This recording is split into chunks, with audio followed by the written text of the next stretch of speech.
নমস্কাৰ। জয় গুৰু শংকৰ, জয় গুৰু জগত গুৰু, জয় গুৰু শংকৰ গুৰু, কৃষ্ণৰ কিংকৰ কল্পতৰু, পহি আমাৰ পৰম গুৰু, পহি আমাৰ পৰম গুৰু।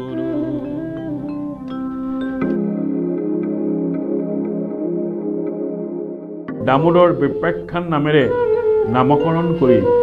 4টা খণ্ডৰ 3টা দুলৰী ছন্দ, এটা ছবি ছন্দ, 35টা পদসংখ্যাৰে ৰচা এই কাহিনীৰ মূল বিষয়বস্তু হ'ল কৃষ্ণ আৰু বলোৰামে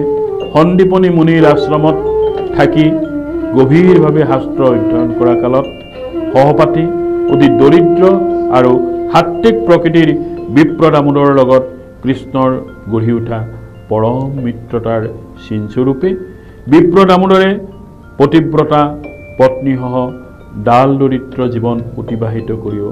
আনকি দিনে ৰাতিয়ে নোখোৱা নোবোৱাকৈও একান্ত মনে সদায় হৃদয়ত কৃষ্ণক আৰাধনা কৰি সুখ উপলব্ধিৰে এইদৰে দুয়ো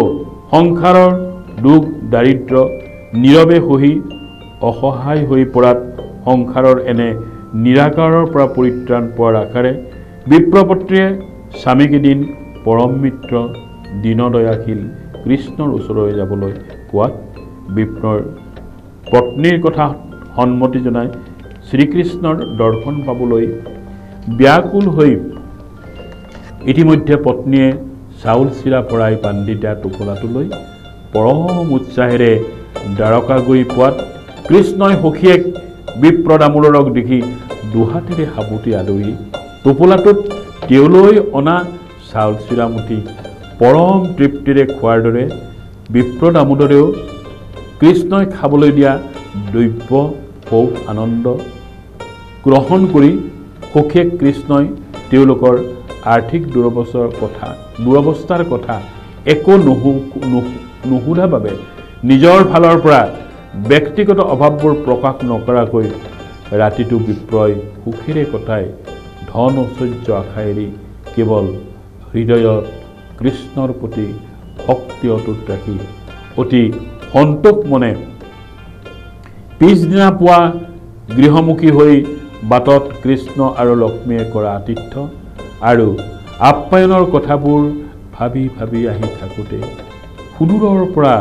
তেওঁৰ ভগা বজা ৰত্নময়ী হৈ উঠা দেখা এনে কাহিনীৰে, অৰ্থাৎ ভক্তৰ অধীন ভগৱানক একান্তভাৱে ভক্তি কৰিলে যে সকলো কাৰ্য সিদ্ধি হোৱাৰ নিদৰ্শন দেখুৱাই কলিযুগত ভগৱানৰ নাম কীৰ্তনৰ বাহিৰে জীয়ৰ মুক্তি লাভৰ আন উপায় নোহোৱাৰ যুক্তিৰে এই অধ্যায়টো সামৰি ভাগৱতৰ 10ম স্কন্ধৰ পৰা কাহিনীভাগ সংগ্ৰহ কৰি দৈভকী পুত্ৰ আনয়ন নামেৰে 3 ভাগ কীৰ্তনেৰে বলিৰ ৰাজ্য সুতুলৰ পৰা বলোৰাম আৰু কৃষ্ণই দৈভকীৰ 6জন মৃতপুত্ৰক শ্ৰীকৃষ্ণৰ মাহাত্ম্যৰে আনিবলৈ সক্ষম হৈ মাতৃৰ আগত তেওঁলোকক হাজিৰ কৰাত মাতৃয়ে আটাইকেইটা সন্তানকে কোলাত লৈ স্তনপান কৰোৱাৰ পিছত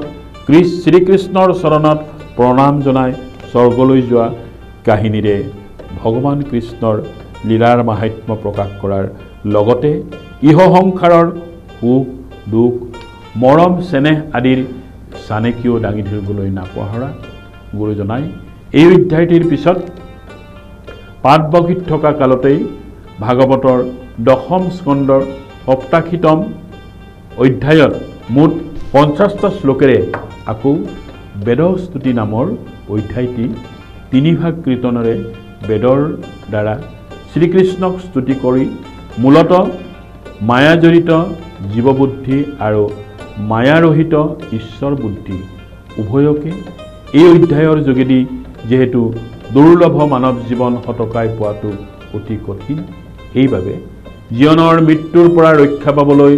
সকলোকে শ্ৰৱণ কীৰ্তন কিংবা সদায় হৰিনাম ল'বলৈ উক্ত অধ্যায়টিৰে মিনতি জনাই শ্ৰীকৃষ্ণৰ বৈকুণ্ঠ প্ৰয়াণ অধ্যায়টি ভাগৱতৰ একাদশ স্কন্ধৰ 19টা ভাগ কীৰ্তনেৰে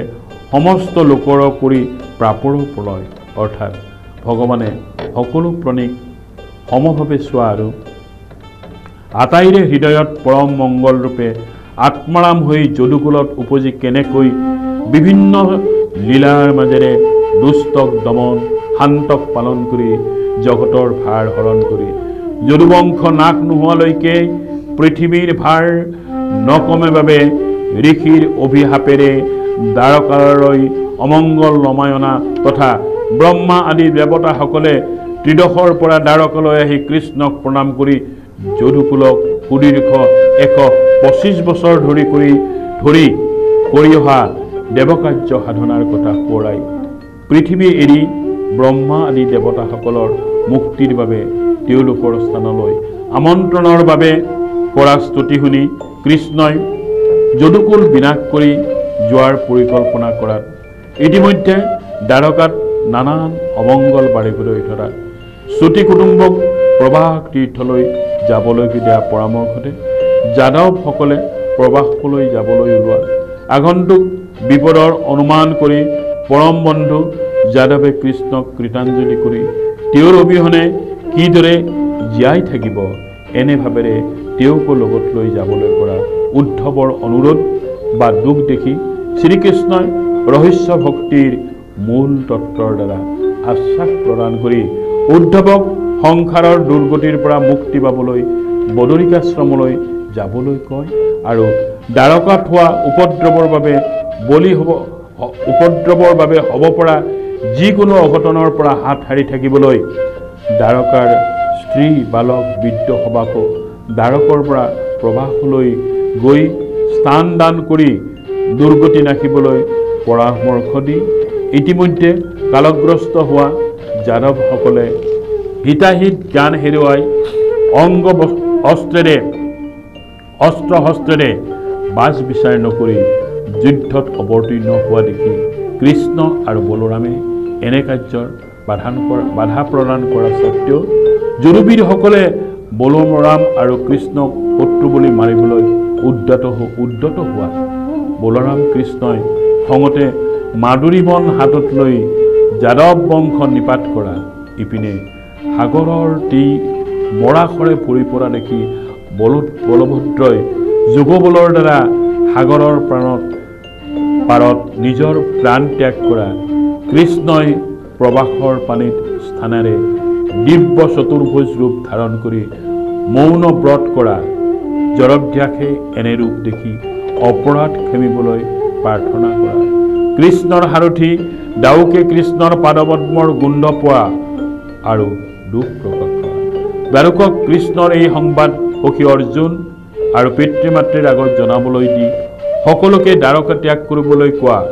কৃষ্ণই দ্বাৰকা এৰা মুহূৰ্ততে দ্বাৰকা নগৰ সাগৰ বুৰুৱাৰ বাৰ্তা দ্বাৰকক কৈ পিতৃ মাতৃসহ অৰ্জুনক লৈ ৰথ চলাই ইন্দ্ৰপ্ৰস্থলৈ যোৱা দ্বাৰক যোৱাৰ পিছত ব্ৰহ্মা আদি কৰি দেৱতাসকল উপস্থিত হৈ কৃষ্ণলৈ চাই সশ্ৰদ্ধ প্ৰণাম জনোৱাৰ লগতে কৃষ্ণ গুণ হৰিকীৰ্তনৰ ধ্বনিৰ মাজত বিবিধ বাদ্যৰ মাংগলিক পৰিৱেশৰ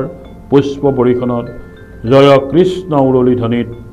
নিজৰ যুগৰ বলত কৃষ্ণই বৈকুণ্ঠত প্ৰৱেশ কৰা আৰু এই বাৰ্তা উদ্ধৱৰ পৰা বিদুৰে পাই দুখত ভাগি পৰি কৃষ্ণৰ চৰণ চিন্তা প্ৰাৰ্থনা কৰা উদ্ধৱ কৃষ্ণৰ জীৱনগাথা ৰোমাঞ্চিত এনে কাহিনীবোৰেৰে উক্ত অধ্যায়টি আকৰ্ষণীয় আৰু গুৰুত্বপূৰ্ণ কৰি ৰচি প্ৰথম তীৰ্থযাত্ৰাৰ সময়ত পুৰীৰ জগন্নাথ ক্ষেত্ৰৰ ঐতিহ্য তাৎপৰ্য বিভিন্ন সাধু সন্ত গুণী জ্ঞানীসকলৰ সান্নিধ্যত পোৱা শাস্ত্ৰজ্ঞান ৰোমন্থন কৰি ৰচা অৰেখা বৰ্ণন অধ্যায়টি য'ত 21 ভাগ কীৰ্তনৰ সমাহাৰ ঘটাই